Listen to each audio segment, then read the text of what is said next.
ఎవరికైనా ఏదైనా శుభం కలిగితే ఆ శుభానికి కారణం ఎవరు అంటే శంకరుడే. నేను చెప్పట్లేదు ఈ మాట, శాస్త్రములు చెప్పే. శుభములన్నీ కుప్పలు తెప్పలుగా ఆయన పాదముల దగ్గర పడి ఉంటాయిట.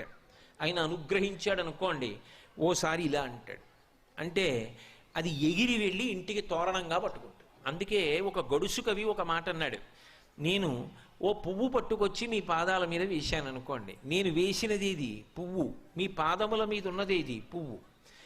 నేను ఒక పువ్వు పట్టుకెళ్ళి మల్లికార్జున లింగం మీద వేశాను అనుకోండి, పరమ ప్రేమతో వేశాను అనుకోండి, ఆ పువ్వు ఓ ఏడాది తర్వాత నా ఇంటి మనవడు. నేను ప్రేమతో వేసిన పువ్వు 2 ఏళ్ల తర్వాత నా ఇంట్లో మనవరాలు. నేను ప్రేమతో వేసిన పువ్వు నేను కట్టుకునే ఒక ఇల్లు. నేను వేసిన పువ్వు నాలో కలిగేటటువంటి భక్తి. నేను వేసిన పువ్వు ఏ వయస్సులో నాకు రావాలో ఆ వయసులో